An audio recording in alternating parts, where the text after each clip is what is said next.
مالدیپ کے لوگ بدھ مت کے پیروکار تھے اور ہر درجہ توہم پرست بھی۔ اسی بد عقیدگی کے باعث ان پر ایک جن یا عفریت مسلط تھا۔ وہ عفریت ہر مہینہ کی آخری تاریخ کو روشنیوں اور شمعوں کے جلوے میں سمندر کی طرف سے نمودار ہوتا تھا اور لوگ سمندر کے کنارے بنے بت خانہ میں ایک دوشیزہ کو بناؤ سنگار کر کے رکھ دیتے۔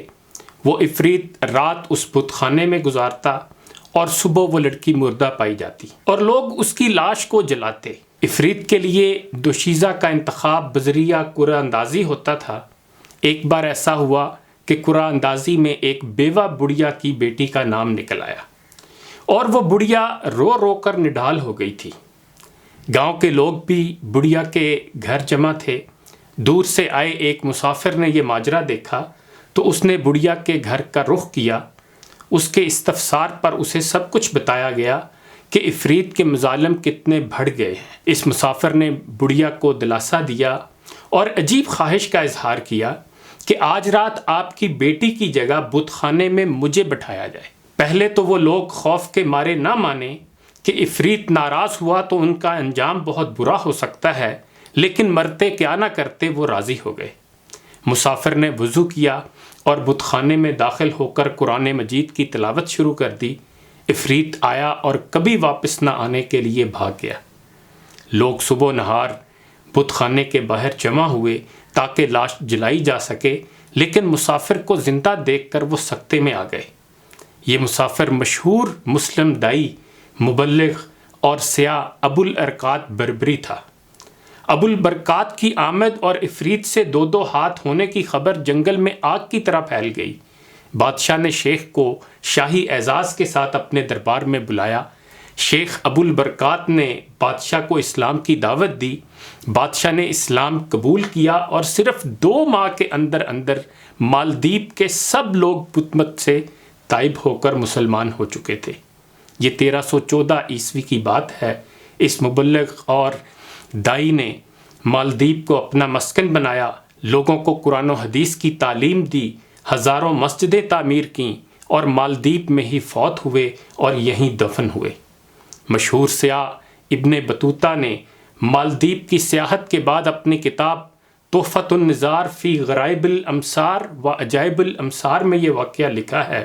ابن بطوطہ ایک عرصے تک مالدیپ میں بطور قاضی کام بھی کرتے رہے ہیں۔ مالدیپ بحر ہند میں واقع ایک سیاحتی ملک ہے۔ یہ ملک 1192 چھوٹے چھوٹے جزیروں پر مشتمل ہے، جن میں سے صرف 200 جزیروں پر انسانی آبادی پائی جاتی ہے۔ مالدیپ کی 100% آبادی مسلمان ہے، جبکہ یہاں کی شہریت لینے کے لیے مسلمان ہونا ضروری ہے۔ کبھی یہ صرف بدھ مت کے پیروکاروں کا ملک تھا، لیکن ایک صاحب ایمان کے ایک عمل کی بدولت صرف 2 ماہ کے اندر اس ملک کا بادشاہ، عوام اور خواص سب دائرہ اسلام میں داخل ہو گئے۔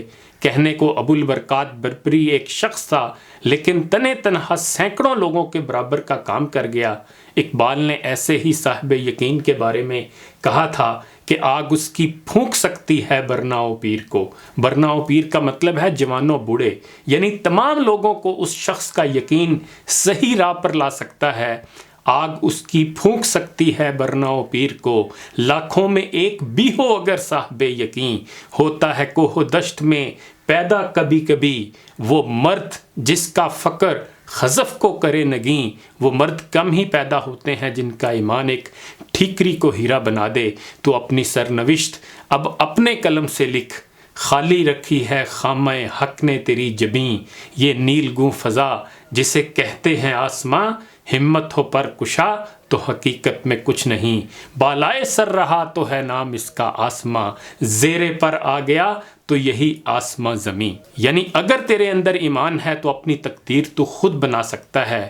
کہنے اور دیکھنے کو تو آسمان بہت بلند ہے، لیکن اگر تیرے اندر ہمت ہے تو اپنی پرواز سے، یعنی یقین، مسلسل محنت اور مستقل مزاجی سے تو اسے بھی تسخیر کر سکتا ہے، یعنی بڑی سے بڑی روحانی بھی اور دنیاوی کامیابی بھی حاصل کر سکتا ہے۔ انہی گزارشات کے ساتھ اجازت چاہوں گا۔ اپنا خیال رکھیے گا۔ اللہ حافظ۔